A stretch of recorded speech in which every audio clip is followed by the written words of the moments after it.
Je suis Robert Pendelon, j'ai 94 ans. J'ai été instituteur toute ma vie, ce qui m'a fait aimer la vie. Je suis originaire de Romans, j'ai 10 ans à la guerre et 15 ans quand elle finit. J'ai donc connu toute une série d'événements tragiques que le peuple français a subis avec l'occupation nazie et Pétain, son collaborateur. L'association s'appelle l'Association nationale des anciens combattants et amis de la résistance. Je ne suis pas un ancien combattant, je suis un ami. Et cette association a comme travail d'exercer son devoir de mémoire auprès de l'opinion publique et de la jeunesse en particulier, pour que les périodes tragiques que nous avons connues, tout le peuple français et le monde entier d'ailleurs, puissent ne pas oublier tout ce qui s'est passé, compte tenu des risques de retrouvailles des idées nauséabondes du nazisme. Mais c'est un grand mot, participer à des actes de résistance quand on a 14 ou 15 ans. Simplement, ce que je sais, c'est que de ma propre gouverne, avec mon papa, on avait discuté, et puis j'avais décidé de faire un petit tract, ce qu'on appelle un papillon, dénonçant un cafetier du côté de la gare de Romans, j'avais su que c'était un drôle de bonhomme qui collaborait. Et j'ai fait ce petit papier, je l'ai collé le soir en allant à ma répétition de musique à Bourg-le-Péage, à un WC que je connaissais parce que j'y passais dans la journée quand j'allais à l'école. J'avais un flacon de gomme arabique, de la grosse colle épaisse. J'y avais mis contre le mur et après j'ai plaqué mon tract là-dessus. Et puis je suis parti fier comme hors tabac. Eh bien, la période de 1940-45, c'est une question d'ambiance. Si vous voulez, on a peur, on a froid, on a faim, on est dans l'insécurité, on ne sait jamais si les choses vont bien se passer. On est dans une atmosphère bizarre et on ne sait pas que la résistance armée existe. Parce que la résistance, elle comprend deux aspects. L'aspect général de quelqu'un qui ne veut pas quelque chose et l'aspect plus particulier de quelqu'un qui veut se battre, mais à condition qu'il ait des armes, des outils. Donc, ce qu'on savait, nous, c'était ce qu'on entendait le soir quand on était couché de temps en temps, une bonne explosion, et le lendemain matin, on savait qu'un transformateur d'une usine de chaussures avait sauté, par exemple, ou bien on savait qu'il y avait eu une alerte avec la sirène, et par conséquent, il y avait une interrogation sur ce qui pouvait se passer. Mais on ne pouvait pas dire qu'on était au courant de ce qui se passait vraiment, parce que les résistants, ils criaient pas sur les toits tout ce qu'ils faisaient. Ce que j'ai appris, c'est au fur et à mesure qu'ils faisaient des actions, parce que les actions appelaient des punitions, et de temps en temps, sur le journal, ou sur les murs, on voyait des inscriptions qui montraient que quelqu'un avait été fusillé, ou que pour des faits de sabotage, de terrorisme, etc. L'affiche rouge, je l'ai vue une fois, lorsqu'elle a été affichée mesurant 3 mètres sur 4 sur le mur d'un dépôt à côté du chemin d'un marchand de charbon, à la cime de la côte des Masses, pas loin de chez moi. Et quand j'ai vu cette affiche, j'ai été absolument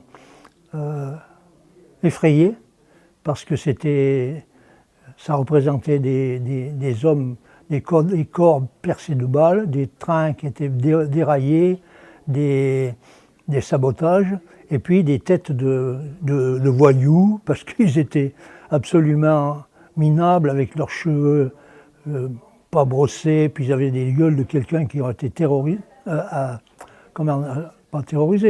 torturé.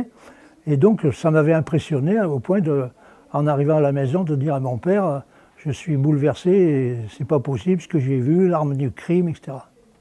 Ce qui était traumatisant dans la guerre mondiale, c'est la violence. Par exemple, mon père avait l'audace d'écouter la radio suisse, qui était un pays neutre, donc il pouvait dire des choses que les radios de Pétain ne disaient pas. Et j'ai eu la grande surprise, l'horrible surprise d'écouter un soir le fait qu'en direct, les Japonais avaient attaqué la base de Pearl Harbor avec des avions pilotes suicides qui se plongeaient sur la les flottes américaines, ils ont tout détruit, Pearl Harbor, c'était un vendredi soir, je crois. Et donc ça, c'est quelque chose qui m'a vraiment marqué. La deuxième chose qui m'a marqué, c'est quand, et qui était plus positive cette fois, c'est quand on a su enfin que les nazis avaient perdu contre les Russes à Stalingrad. Parce qu'on se demandait quand est-ce qu'ils s'arrêteraient de gagner. Et ce jour-là, quand on a su que les troupes nazies ont été encerclées, puis plus tard détruites ou emprisonnées avec le froid en plus, eh bien on a commencé à dire ça va mieux, mais c'était quand même qu'en 1943 et la guerre a continué jusqu'en 1945. Mais c'était quelque chose qui m'avait beaucoup marqué, comme enfant, comme jeune. Être militant communiste, ben, ça dépend de l'ensemble de la situation. Moi, je suis un fils d'ouvrier. Les ouvriers, ils ne sont pas à droite en général. Et le fait qu'il y ait eu les grandes luttes ouvrières dont je ne me rappelle pas, parce que j'étais trop gamin, mais qui ont marqué ma famille, c'était le Front populaire, la semaine de 15 jours de congé, 40 heures, la semaine des 2 dimanches. Tout ça, ça pesait sur nos petites consciences. On écoutait, on est gamin, on est des éponges. Et par conséquent, après, quand j'ai vu, pendant l'occupation nazie, tout le martyre qui a été payé par une grande partie de communistes que je connaissais de nom, comme ça, dans le quartier ou autre, ont fait que j'ai été intéressé par cette façon de vivre, de se battre, et en particulier quand j'ai vu tout ce qu'ils ont fait pour la résistance. Et puis quand ils sont revenus des camps de concentration, qu'ils ont raconté ce qu'ils ont vu. Donc, enfin, la dernière chose qui m'a fait me démarquer, c'est le fait que les Américains aient utilisé la bombe atomique contre le Japon. C'était quelque chose qui était horrible, 200 000 morts en une petite minute, et puis avec des civils qui vont mourir lamentablement, c'est quelque chose qui m'a révolté, et donc ça contribuait à être pas d'accord avec les Américains. Voilà, c'est mon chemin, puis après, en tant que citoyen, j'ai continué d'être, et je continue d'être, en particulier en allant dans les lycées pour parler de ce que j'ai vécu.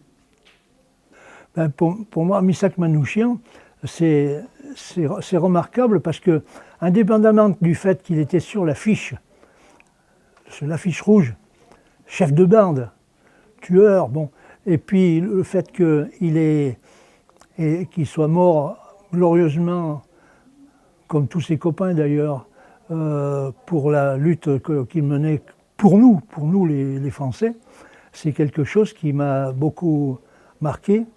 Et j'ai éprouvé une très grande admiration pour Manouchian. Le fait aussi que, ensuite, le poème de Louis Aragon sur l'affiche rouge a popularisé Méliné, ce couple de résistants, d'amoureux, aimant la vie, d'Arméniens qui avaient quitté leur pays victimes du génocide arménien, du génocide créé par les Turcs, vécu par les Arméniens. Donc tout ça, ça crée une sorte d'auréole d'admiration par rapport à ce Manouchian. D'autant plus qu'après, je me suis renseigné. Et j'ai lu et j'ai su que, par exemple, c'était un poète qui écrivait en français. C'était pas simplement un battant qui va prendre un revolver. C'était un homme de culture, un homme qui aimait la citoyenneté, la civilisation, etc. Et le fait que ça ne m'a pas gêné de savoir qu'ensuite, il ait pu participer à des actions terroristes, parce qu'il disait, ça ne suffit pas, paraît-il, ça ne suffit pas de distribuer des tracts, mais on va tous mourir. Donc il faut en tuer le plus possible, et si possible, des officiers.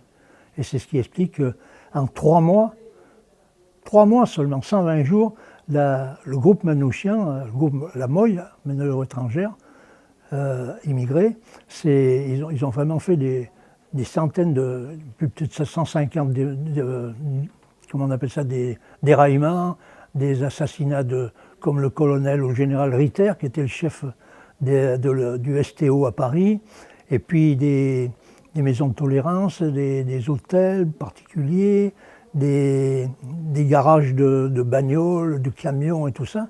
Donc pour moi, Manouchian, c'était le symbole de quelqu'un qui avait payé de sa vie tout son engagement jusqu'à arriver à réussir un tel travail. Les héros, il y en avait de partout.